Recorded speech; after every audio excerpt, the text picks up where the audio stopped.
Today we'll be discussing how to establish and maintain professional boundaries between caregivers and clients.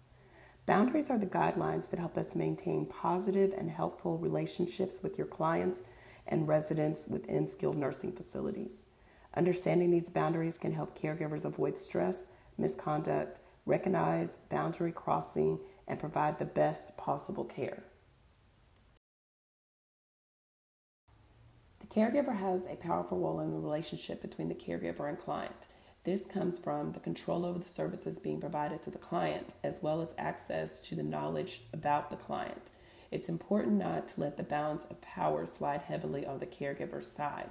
Maintaining professional boundaries helps us keep a therapeutic relationship with our client, as well as a helpful one. A good question to always ask yourself: are my actions more about my needs, or are they about the needs of my client? So you can understand if you are about to cross a professional boundary.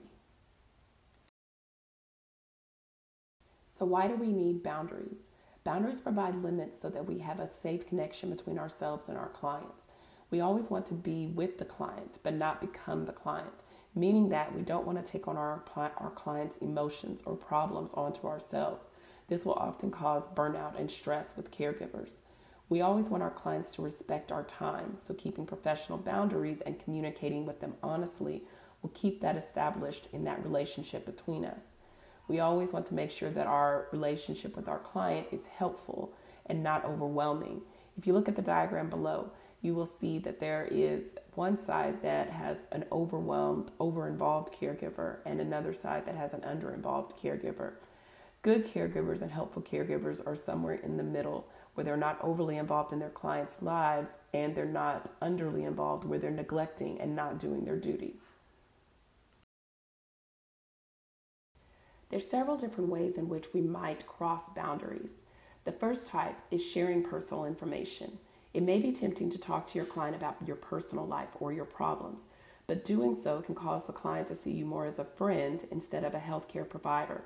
As a result, your client may take on your worries or vice versa. You always want to use caution when talking to your client about your personal life. Do not share information because you feel like you need to talk or make yourself feel better. Remember that your relationship with your client must be helpful, not social.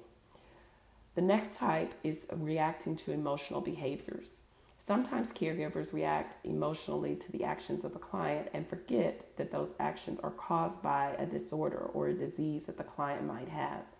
Personal emotional responses can cause a caregiver to lose sight of his or her important information about the client. In the worst case, it can lead to abuse or neglect of that client. Be aware of your client's behaviors might be a result of some sort of illness. Always know your client's care plan. If you're about to respond emotionally to a negative behavior that your client is doing, step back and reapproach the situation. Talk to your client later outside of the situation.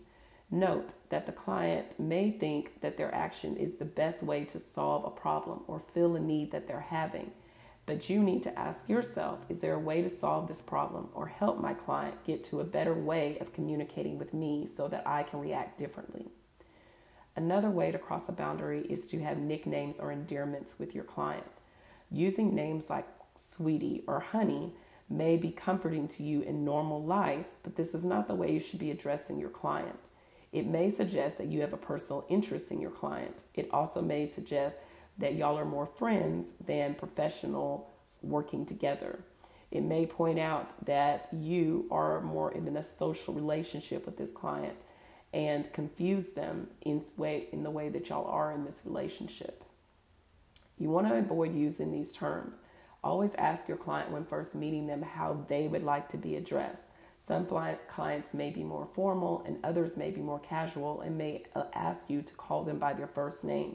Others may want you to use a greeting term such as Mr. or Mrs. when you're in their house.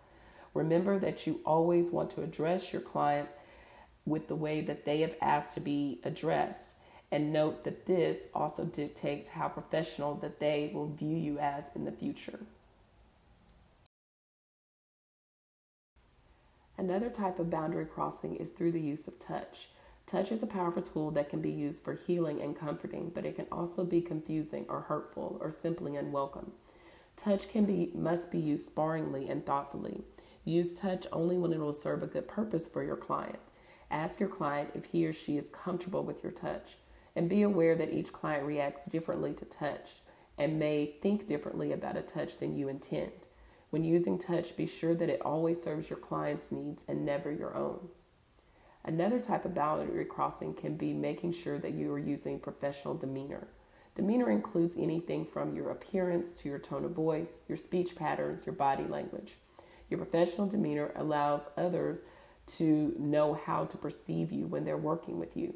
Personal and professional demeanor may be different to each person, but keep in mind that clients may be frightened or confused by loud voice or fast talking.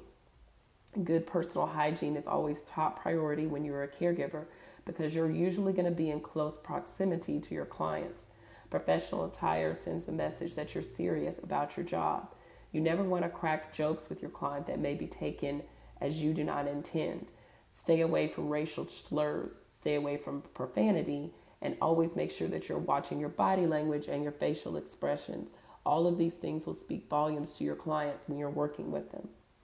Another type of boundary crossing is gifts, tips, and favors. Giving or receiving gifts to your client or doing special favors for them outside of hours can blur the lines between your professional relationship and a personal one. Accepting a gift from a client may be taken as fraud or theft by another family member or someone else who may be looking out for that client.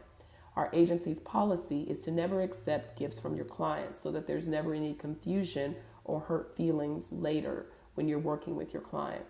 Practice saying no to your client graciously and just letting them know that you don't accept gifts from clients, or let them know that it's against agency policy for you to accept any gifts. It's okay to tell your client that you're not allowed to accept gifts from the agency. This should not offend them as long as you are polite and honest about your intentions. Always make sure that if someone tries to give you a large gift, that you report this immediately to your supervisor. This will protect you and also let your client's family know that you are looking out for them and their best interests. Another type of boundary crossing is becoming overly involved in your client's life. Signs of this could be spending an inappropriate amount of time with a particular client, visiting the client when you're off duty, trading assignments so that you can be with this certain client, and thinking that you're the only caregiver that can care for this client's needs. Under-involvement is the opposite of over-involvement and may include disinterest or neglect. Focus on the needs of your client rather than their personalities. Don't confuse the needs of your client with your own needs, and maintain a helpful relationship, treating each client with the same quality of care and attention, regardless of your emotional connection with the client. Always ask yourself, are you becoming overly involved with your client's personal life? If so, discuss the feelings immediately with the agency. Another type of boundary crossing is having a romantic or sexual relationship with your client. A caregiver is never permitted to have a romantic or sexual relationship with a client. In most cases, sex with your client is going to be against the law in most states. While it might be normal to be attracted to someone that you care about, it's also never appropriate to act on this attraction. Do not tell sexually oriented jokes or stories because it'll send your client the wrong message and let them think that certain actions or words would be appropriate to use with you. Discourage any flirting or suggestive behavior with your client and by your client. If you feel that you're becoming attracted to someone that is a client of yours, you should always report this to the agency if you feel like any actions are inappropriate or will keep you from being professional in the future. Another type of boundary crossing is keeping secrets. Secrets between you and your client are different than keeping your client's confidentiality. If your client asks you to keep a secret that would in the future make them unsafe in their home, for example, would be a secret that you wouldn't be allowed to keep.